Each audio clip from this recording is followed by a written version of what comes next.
Nabi sallallahu alaihi wasallam, wa inna asdaqal hadithi kitabullah wa khairal hadi Muhammad sallallahu alaihi wasallam wa syarrul umur muhdatsatuha wa kullu muhdatsatin bid'ah wa kullu bid'atin dhalalah wa kullu dhalalatin finnar. Baginda Nabi sallallahu alaihi wasallam bersabda, sesungguhnya sebenar-benar perkataan adalah kitabullah, sebaik-baik petunjuk adalah petunjuk Muhammad sallallahu alaihi wasallam, seburuk-buruk perkara adalah perkara baru, dan setiap perkara baru dalam agama itu adalah bid'ah. Setiap bid'ah itu sesat, setiap kesesatan tempatnya di neraka. Allah Subhanahu wa taala, a'udzubillahi minasyaitonir rajim. Qul in kana aba'ukum wa abna'ukum wa ikhwanukum wa azwajukum wa ashiratukum wa amwal taraftumuha wa tijaratun takshawna kasadaha wa masakin tardawnaha ahabba ilaikum minallahi wa rasulih wa jihadin fi sabilih fatarabbasu hatta ya'ti Allahu bi amri wallahu la yahdil qaumal fasiqin. Maka Allah Subhanahu wa taala telah memberi amaran, katakanlah wahai Muhammad, beritahu kepada umat kamu, jika bapa-bapa kamu dan anak-anak kamu dan saudara-saudara kamu dan isteri-isteri atau suami-suami kamu atau kaum keluarga kamu dan juga harta benda yang kamu usahakan dan perniagaan yang kamu bimbang akan merosot dan rumah-rumah tempat tinggal yang kamu sukai, jika semuanya itu menjadi perkara-perkara yang kamu cintai lebih daripada Allah dan Rasulnya, daripada berjihad di jalan Allah, keluar jalan Allah untuk agamanya, maka tunggulah. Allah bagi tahu, tunggulah sehingga Allah mendatangkan keputusannya, iaitu azab seksanya, kerana Allah tidak akan memberi petunjuk kepada orang-orang yang derhaka. Termasuk tidak buat usaha agama, tidak keluar jalan Allah disebabkan oleh apa yang Allah sebut tadi, itu adalah derhaka di sisi Allah Subhanahu wa taala. Allah Subhanahu wa taala, wallazi nattakhazu masjidan diraran wa kufran wa tafriqan bainal mu'minina wa irsadan liman haraba Allah wa rasulahu min qablu wa la yahlifunna in aradna illa al-husna wallahu yashhadu innahum lakathibun. Dan di antara orang-orang munafik, itu orang yang membina masjid dengan tujuan membahayakan keselamatan orang-orang Islam dan menguatkan keingkaran mereka sendiri, serta memecah belahkan perpaduan orang-orang beriman, dan juga untuk dijadikan tempat intipan bagi orang yang telah memerangi Allah dan Rasulnya sebelum itu. Dan apabila tujuan mereka buruk ini ketara, mereka akan bersumpah berkata, tidaklah yang kami kehendaki dengan mendirikan masjid ini melainkan untuk kebaikan semata-mata. Padahal Allah menyaksikan bahawa sesungguhnya mereka adalah berdusta. Qala Allah Subhanahu wa taala, a'udzubillahi minasyaitonir rajim. La takum fihi abadan la masjid ussisa 'ala taqwa min awwali yawmin ahaqqu an taquma fihi rijalun yuhibbuna an yatatahharu wallahu yuhibbul mutahhirin. Jadi Allah SWT beritahu, selepas Masjid Dirar dibina di Madinah, konon-kononnya adalah untuk kebaikan kepada orang Islam, padahal mereka yang bina masjid itu adalah orang yang tujuannya lain daripada itu, untuk kemegahan semata-mata dan lain-lain yang hanya Allah mengetahui. Maka Allah beritahu kepada Nabi SAW dan beritahu kepada mereka itu, jangan engkau semayang di masjid itu selama-lamanya, kerana sesungguhnya Masjid Quba yang telah engkau bina, wahai Muhammad, sebelum itu, yang telah didirikan atas dasar takwa, daripada asalnya lagi, sudah sepatutnya engkau semayang di sana. Di dalam masjid itu ada orang laki-laki yang suka mengambil berat, membersihkan dirinya sendiri, mensucikan dirinya, imannya, dan Allah mengasihi orang-orang yang membersihkan diri mereka, zahir dan batin mereka. Qala Allah Subhanahu wa taala, a'udzubillahi minasyaitonir rajim. Afaman assasa bunyanahu ala taqwa min Allah wa ridwanin khairun amman assasa bunyanahu ala shafa hurufin harin fanhara bihi fi nari jahannam wallahu la yahdil qaumadh zalimin. Maka Allah SWT sambung beritahu kepada Nabi SAW, iaitu maka adakah orang-orang yang membangunkan masjid yang didirikannya di atas dasar takwa kepada Allah dan untuk mencari redha Allah itu lebih baik, atau orang yang membangunkan masjid yang didirikannya di tepi jurang yang hampir runtuh, lalu runtuhlah dia yang membangunkannya ke dalam api neraka? Ingatlah, Allah tidak akan memberi hidayah petunjuk kepada orang-orang zalim. Allah Subhanahu wa taala, a'udzubillahi minasyaitonir rajim. La yazalu bunyanuhum allazi banau ribatan fi qulubihim illa an taqatta'a qulubuhum wallahu alimun hakim. Maka Allah SWT beritahu lagi, keruntuhan masjid yang dibina oleh mereka yang munafik itu sentiasa menjadi penyakit. Penyakit apa? Penyakit syak dan keluh kesah lebih daripada yang sedia ada dalam hati mereka, dan tidak akan habis semua itu kecuali hati mereka hancur luluh di dalam tanah selepas mereka mati nanti. Ingatlah, Allah Maha mengetahui lagi Maha bijaksana. Maka fahamlah kita semua hari ini apa yang telah berlaku kepada semua masjid-masjid yang telah dibina. Allah telah buat putusan untuk menutup. Bukan penyakit yang tutup, bukan manusia yang tutup, Allah yang tutup. Atas dasar masjid telah dibina, atas orang yang membina sahaja yang tahu niat dia sahaja. Maka Allah telah jadikan satu usul, iaitu ketika berdirinya Masjid Dira ini selepas baliknya mereka pulang daripada Tabuk, maka Nabi SAW telah buat keputusan untuk runtuhkan masjid itu. Maka satu orang sahabat telah tinggal di tanah itu selepas itu. Selepas beberapa lama, sahabat telah terjumpa Nabi SAW. Ya Rasulullah, aku tak sanggup lagi tinggal di situ. Nabi tanya, kenapa? Isteri aku telah mandul di situ. Tidak ada satu orang pun anak lahir di situ, dan tidak ada satu ekor pun ayam aku yang bertelur di situ.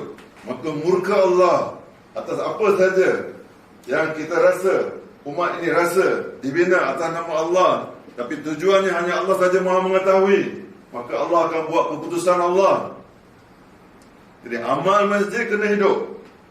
Amal masjid kena hidup di mana saja.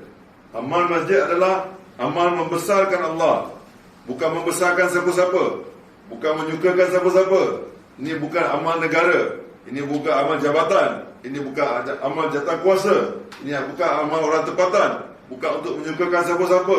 Masjid adalah asas dasar takwa, dan amal-amal takwa mesti wujud dalam masjid. Sebab itu masjid ni ada dia punya usul dia. Masuk masjid, keluar masjid, amal dalam masjid, tak boleh niaga dalam masjid, tak boleh buat bising dalam masjid, tak boleh ada najis dalam masjid, makan bawang tak boleh masuk masjid. Masuk kaki mana pun ada dia, keluar kaki mana pun ada dia. Sembahyang tahiyat itu masjid, tempat malaikat-malaikat turun dalam masjid. Macam-macam usul Allah SWT atas masjid, sebab masjid adalah rumah Allah. Jika rumah Allah tidak ada lagi amal untuk menyukakan Allah, Allah akan tutup rumah Allah. Atas asbab apa? Itu Allah punya kerja, itu kehendak Allah. Tak perlu kita bergaduh kenapa tak boleh masuk masjid, tapi kita kena hidupkan amal masjid. Amal masjid, masjid dibina di bawah pokok kurma sahaja asal dia. Masjid kena ada takwa, kena rendahan diri.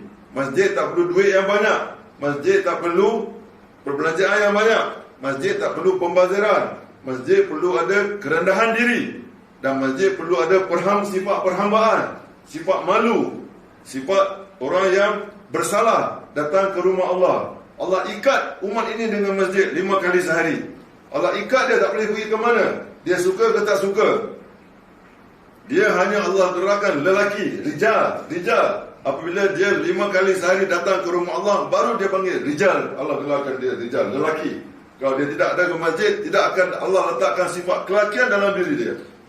Dia akan takut dengan semua benda yang dia nampak, termasuklah isteri dia sendiri dan anak dia sendiri, bila dia tidak hubung dengan masjid. Dan masjid hanya bukan hari Jumaat sahaja, 5 kali sehari. Hari Jumaat ini ialah perkumpulan amal-amal setiap hari. Jumpa di hari Jumaat untuk berjumpa dan berkasih sayang dan membesarkan Allah SWT. Tetapi setiap hari mesti amal masjid punya hidup. Bukan amal masjid bukan hanya sembahyang 5 waktu. Setiap amal agama perlu berpusat di masjid. Itu adalah rumah Allah. Tempat segala penyelesaian umat ni adalah di masjid. Walaupun angin kencang, walaupun nampak macam nak hujan, mesti bergegas-gegas ke masjid. Tidak ada harapan lagi manusia akan selamat di luar masjid. Pentingnya hari ini untuk kita hidupkan amal masjid di mana saja kita berada, di lorong mana, di tempat mana. Tidak boleh khilaf dengan Allah dan Rasul dia. Dan nampak dan terang-terang sekarang ni akhir zaman. Kita tidak boleh bersetuju dengan musuh Allah, tidak boleh bersetuju, tidak boleh khilaf dengan kemunafikan yang ada dalam umat ini. Fasik dan munafik adalah dua perkataan dalam orang yang sama. Bila dia tak setuju dengan Allah dia, bila syaitan tidak setuju dengan Allah, dia tak setuju dengan perintah Allah kepada dia. Allah suruh dia sujud kepada Adam, tetapi pada dia perintah Allah tak sesuai kepada dia waktu itu, dan tidak sesuai dan tidak setuju dengan perintah Allah lah menyebabkan dia neraka selama-lamanya. Hari ini kalau kita tak setuju dengan perintah Allah, samalah akan ikut jejak langkah iblis. Dan dalam apa yang Allah Ta'ala beritahu, dia akan cuba supaya orang lain juga datang ikut dia, seolah-olah hendak kebaikan kepada kamu, menyebabkan Adam dan isterinya ikut sekali. Seolah-olah kebaikan. Hari ini seolah-olah kebaikan orang nak beritahu kepada kita. Kita kena sukakan siapa? Sukakan hanya Allah saja. Dan kita akan tahu nasib kita bila kita masuk kubur nanti. Tidak akan ada orang bantu kita, tidak akan ada imam, tidak akan ada mufti, tidak akan ada ustaz, tidak akan siapa pun yang akan bantu kita di depan Allah SWT. Tidak ada. Allah akan panggil semua saksi-saksi. Siapa suruh kamu begini? Orang itu, panggil orang itu. Oh, orang ini, panggil orang. Semua orang akan disaksi. Semuanya akan gagal di depan Allah SWT. Jadi usaha kita ini usaha untuk menghidupkan amal masjid. Hidupkan amal masjid. Hidupkan amal masjid di mana saja kita berada. Inilah dia benteng kepada umat ini. Benteng adalah amal. Allah tak suruh kita lawan siapa-siapa. Allah suruh kita datangkan amal. Allah suruh kita hidupkan amal. Amal yang meredakan Allah. Bukan amal untuk menyukakan siapa-siapa. Dalam keadaan apa pun kita, di mana saja kita pergi, kita mesti hubungkan diri kita dengan amal masjid. Dan wanita wajib untuk hidupkan amal masjid dalam rumah dia. Dia kena ada satu ruang tempat dia, dan dia boleh iktikaf di situ, dia kena sembahyang di situ, dia beramal di situ, dia boleh pujuk Allah dia. Itu masjid dia dan amal masjid dia. 5 amal di rumah itu adalah amal masjid bagi dia. Tidak ada satu orang pun boleh putus daripada amal masjid. Kecil, besar, tua, muda, siapa pun, walau dia sibuk macam mana pun, umat ini telah Allah Ta'ala ikat dia dengan rumah Allah. Meninggalkan rumah Allah bernama dia meninggalkan Allah, meninggalkan Rasul Nabi SAW. Dia meninggalkan agama dia. Walau betul macam mana pun dia, tetap dia tinggalkan Allah dia. Dan tidak ada bantuan Allah. Tidak ada bantuan Allah. Tidak ada bantuan Allah. Seperti hari ini, juta-juta orang datang ke rumah Allah. Walaupun di Mekah pun, di Madinah pun, terang dan nyata Allah tidak terima satu doa pun daripada mereka.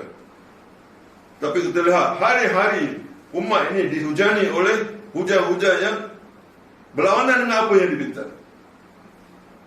Umatlah satu keadaan.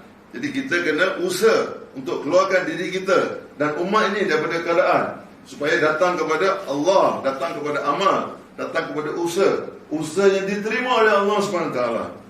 Tidak perlu kita argue, tidak perlu kita bersisih-sisih dengan siapa-siapa. Kita kena tenteramkan umat ini, tenteramkan keluarga kita, tenteramkan kawan-kawan kita, jiran kita. Semua usaha perlu dibuat. Tidak hanya dengan mesej, tidak hanya dengan media. Tidak akan berlaku persatuan hati dengan benda. Persatuan hati dan kasih sayang datang dengan berjumpa dan duduk dan bersangka baik dan memberi maaf dan bertaubat dan mohon keampunan kepada semua umat ini, termasuk kepada orang kafir sendiri. Kita kena ada compassion kepada orang yang tidak beriman, yang tidak ada iman. Tidak boleh kita pandang rendah siapa-siapa pun, walaupun binatang pun. Hebatnya agama Allah SWT. Dan kita kena bawa sifat yang betul, fikir yang betul, hati yang betul, untuk kita datangkan kebaikan kepada umat ini. Asbab kebaikan umat ini kepada umat yang lain inilah umat ini mula di sisi Allah SWT. Pada diri dia, perkataan dia, pakaian dia, segala-galanya yang ada pada diri dia, bagi manfaat kepada orang ini, masuk umat ini. Hanya Allah yang boleh buka hati semua orang.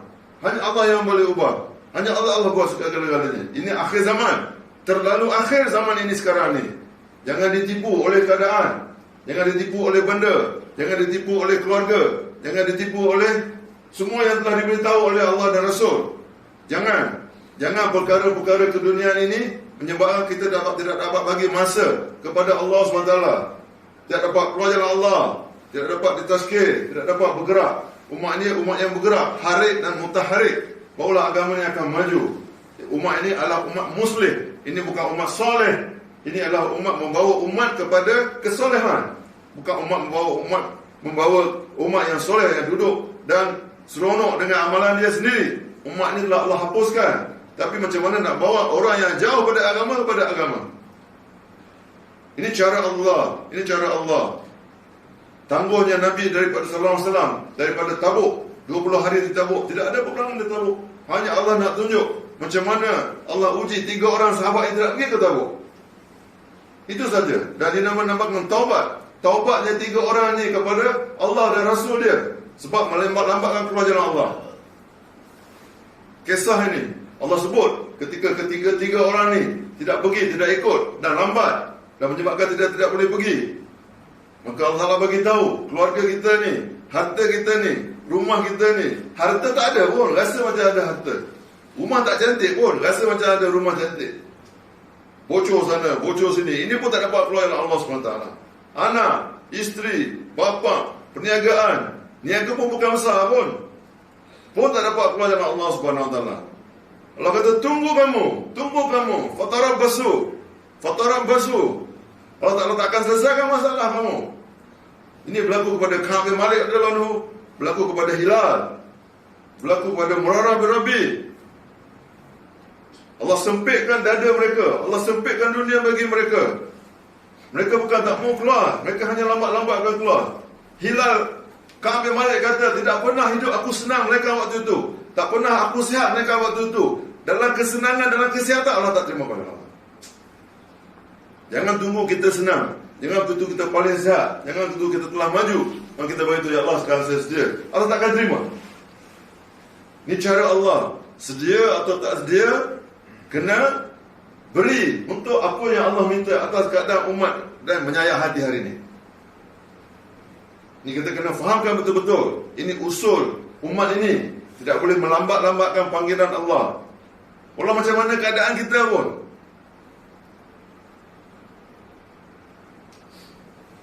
Kita kena fahamkan betul perkara ini. Takkan umat ini dapat keluar daripada kemelut keadaan yang Allah Ta'ala bebankan kita dengan penuh hutang, penuh penyakit, penuh bebanan keluarga. Kereta pun jadi beban, motosikal pun jadi beban, rumah pun jadi beban. Segala benda yang kita tengok, sentuh, semua jadi beban. Sebab meninggalkan maksud umat ini.